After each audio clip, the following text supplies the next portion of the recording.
Hey, good morning. This is the Maine Prepper. What would you do if hundreds or thousands of people started swarming through your neighborhood, desperate, hungry, some angry, others fearful? Women, children, and men, panic-stricken and needy, some of them well-armed too. Disasters come in many varieties, ranging from natural ones like hurricanes and floods to man-made like war, chemical spill, or civil unrest. Those are just a few. In any of the above, the potential for the infrastructure to collapse occurs. If it's only local, then the rest of the infrastructure will come in and help that part to get back on its feet. However, if it's extremely widespread, there will be no help arriving. That's why it's incumbent on everyone to take some personal responsibility and to try to be as self-sufficient as possible. To do this now, while there is so much opportunity, while it's still possible and relatively affordable, is easy. I mean to begin working toward being able to exist independently for an extended period of time. A good minimum benchmark is about 30 days, but that presumes a lot. I'm going for much longer myself because I enjoy the freedom and security of being self-sufficient and independent. In any disaster, the problem is often exacerbated. It's magnified multiple times by the people who are affected. A flood that drives people from their homes puts a lot of people out who need water, who need food, shelter, and medical help, to name but a few, as well as security. These are called DCs, or dislocated civilians. This puts a burden on the surrounding area, the infrastructure there, and sometimes they can't absorb this.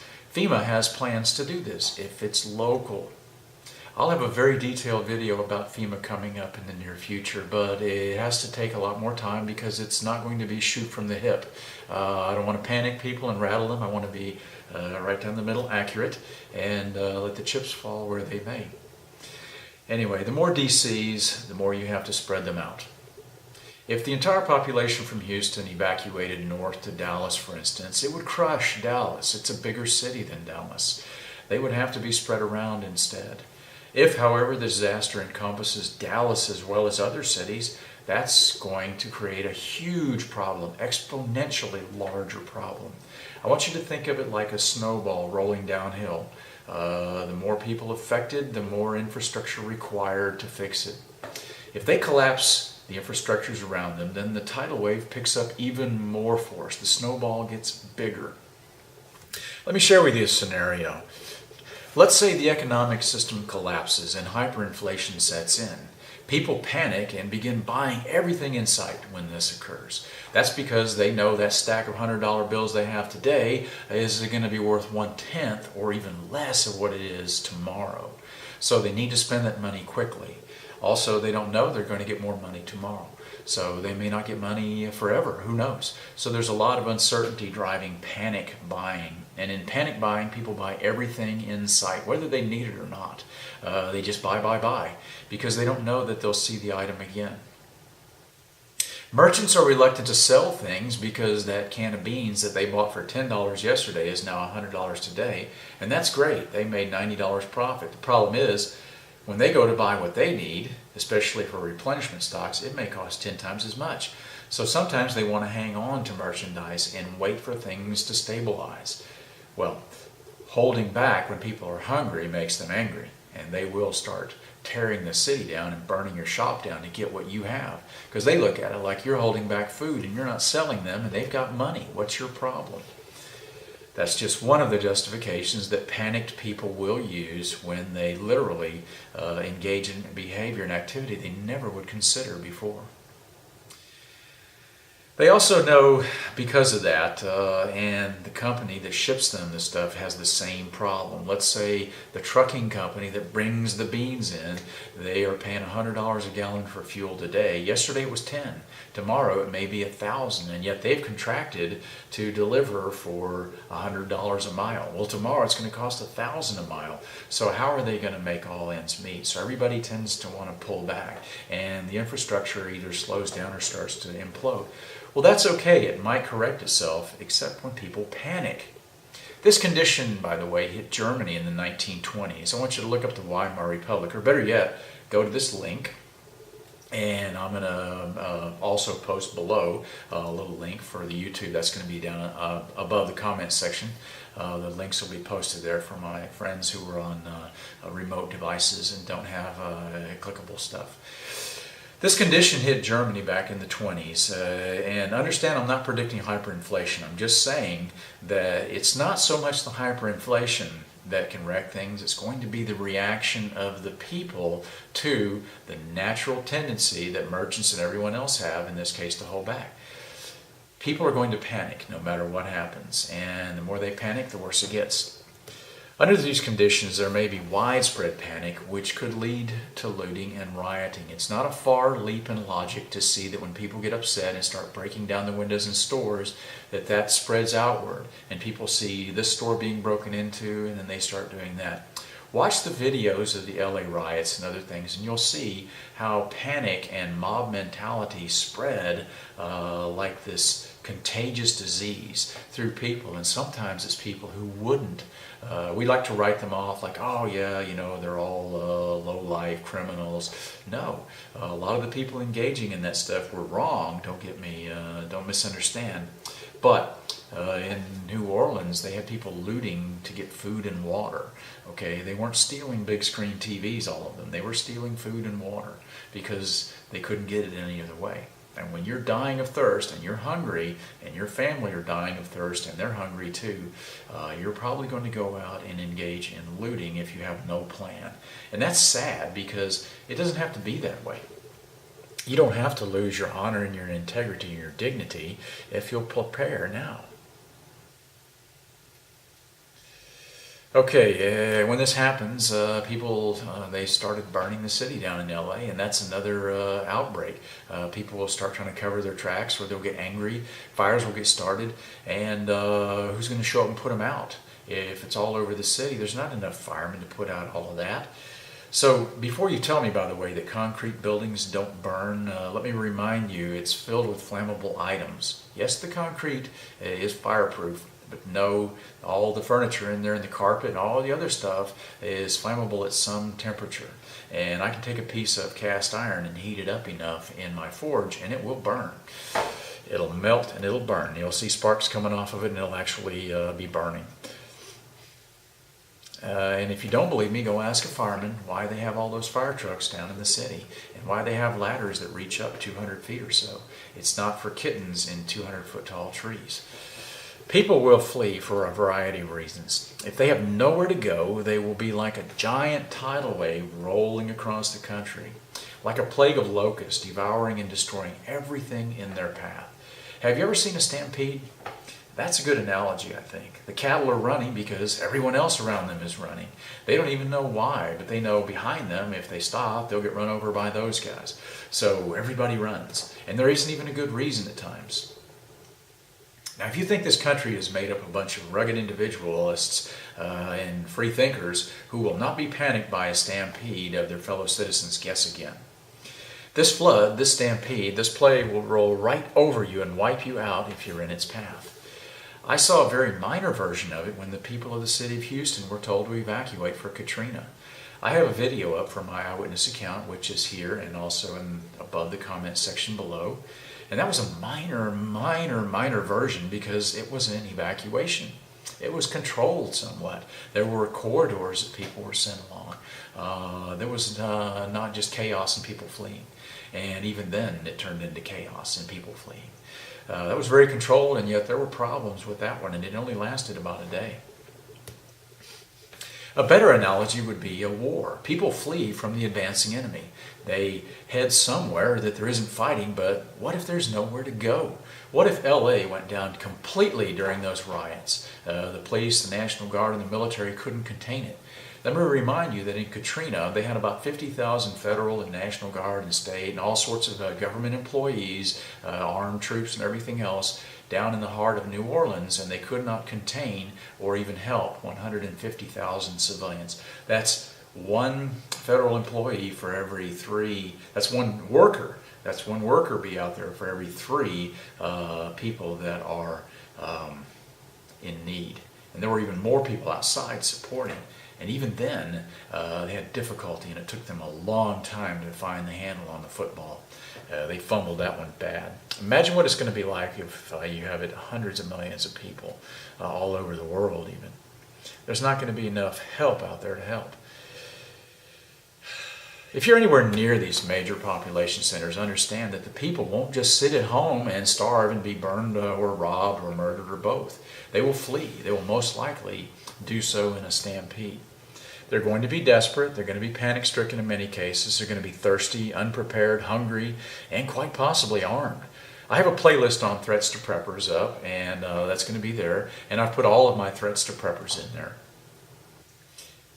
My friend Bill and I went out and had dinner last night, and he's a good guy. We were in Iraq together. And we were talking about guns, and we were wondering where all these guns go that people are buying. We were talking about different guns that were out on the market, and you can't get them anymore. And now they're becoming available from private collectors for extremely high prices. And we were just wondering where all these guns go.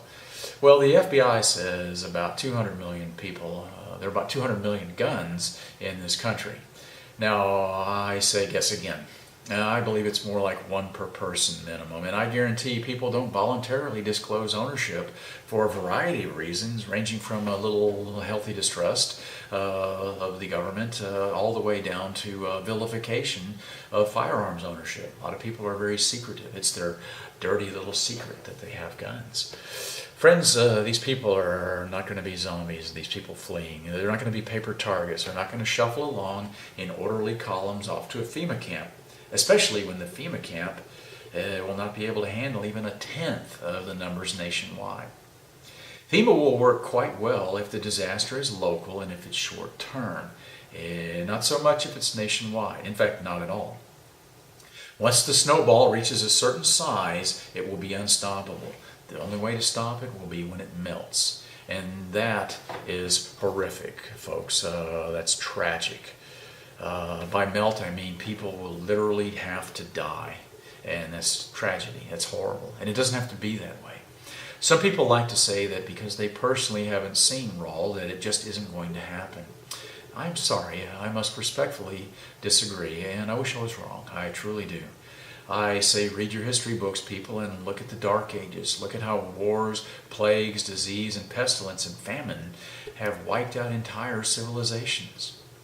Our infrastructure is so fragile. Part of my unusual job in the military is to work within the host nation, helping them to stabilize or stability ops and to do infrastructure repair so that they can remain stable and so that we can go home.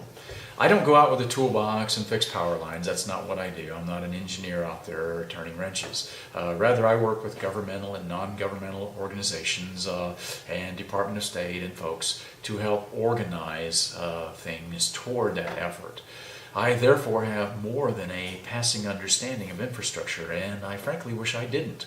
I wish I didn't because I could take the blue pill and go back to sleep and pretend the federal government will have these beautiful FEMA camps where everybody gets taken care of, where leprechauns ride magic ponies around and they fix the world with magic fairy dust. Unfortunately, I know how easily the infrastructure could all crumble here, how much we take it for granted. Don't despair, though. Prepare. You need to think about what you're going to do and if you're prepared to handle this human wave. There are options. Bugging out is one, but where? If your bug out plan is to go out in the woods and get food and stuff, well, you may want to consider that the woods you go camping in today and that only have a handful of people on a busy weekend now are going to be packed with marauding hunters, desperate people, and others just like you competing for very limited resources of food. There are no abandoned farms, and my place will be filled to probably triple capacity, and I'm being naive and probably overly optimistic, maybe much higher than that. If you're near a city, and especially along a major route that people will be fleeing along, called a route of egress, you need to be prepared for the barbarian hordes. It won't be a clear-cut case of shoot, no shoot either. You're going to have people with children and carrying babies, crying and screaming for help. And mixed in with that, you'll have elderly and sick people. And around all that, you're going to have able-bodied, armed, and desperate people with a little list of justifications on why it's okay to kill you to take what you aren't going to share. I just got to take care of my family crowd. Of course, the idea of just taking care of your family now, while it's possible to easily purchase the things they need in large quantities too, doesn't occur to them, or rather, it interferes with their self-focused, media-driven pop culture lifestyle. This just isn't fun to them, it just isn't cool, and frankly, they would rather spend their money on important things like getting their nails done and going on an Alaskan cruise. And that's great if you've taken care of your responsibilities. It's not so great if you're being what I think is irresponsible and not considering the fact that things may not always be the same today or tomorrow as they were yesterday. Now, you know what I'm talking about. You've met these people. They're your neighbors. You've also met the others here on YouTube. They're the pseudo-preppers. They're the ones or who are not preppers, but they have all the guns and no groceries. And their raw plan is to go out with all their guns, kill preppers, and take their stuff. The strong shall survive, they let you know. Thank you for the warning. I'll make sure I'm ready. Throw in the mix the large number of criminals, either individuals or actual organizations, and you have a real problem. What's your plan? I have some videos up in the series already, and there's a series here talking about threat to preppers, and I'll post more as time goes on, and we'll fill this with works from myself and a few others. As I close, I want to ask you to see a video of my friend Southern Prepper 1. It is profound, and I'm putting a link up here and leave it up till the end of this video. In it, he talks about, let me move my head down so I don't hurt my head. Okay, I'll leave it up there. In it, he stands in front of a decaying cabin, something that was once a man's dream, but is now abandoned and neglected. It is an excellent metaphor for this very inspired video of his about the reality that our nation, and indeed the world, finds itself in today. Neither of us want to be alarmists. They don't want to yell fire in a crowded theater, but we also smell smoke. We don't want you to panic, but we do want you to please continue to work steadily and above all with happiness towards the goal of being prepared. Prepping is not doom and gloom, and we all say that here. It's about taking control and responsibility. It's about being responsible for things we're supposed to be responsible for. It's about recognizing that God provides, but it's not magic. Angels aren't going to float down from the sky and feed you with manna. We have to earn our living by the sweat of our brow, by effort and by labor, and that helps us appreciate the things we have all the more. That means we heed the warning and start preparing. It's not that complicated, and it's not a negative thing. Work is not a bad thing, folks, and I'm sure most of you recognize that. It's a good thing. It's a way for us to appreciate things, to have dignity, to express our creativity, and use our gifts. So folks, let's get to work, and part of that work is to plan and understand what is out there. If you're by necessity in the path of the potential flood, don't panic. It's okay. Just plan. Don't be caught off guard when it happens. Know it's going to happen and have plans in place. I'm going to tell you this that I learned in survival school. In survival, or in our case, a crisis, people with any kind of a plan are going to succeed, but those with no plan, well, that's what FEMA camps are for. Thank you, folks. This has been the Maine Prepper, and don't be scared, be prepared, or don't despair, prepare. Thank you, and have a great Saturday. Get out and do some prep stuff, and get out and do some fun stuff. I'm going to the gym. Hope I see you there.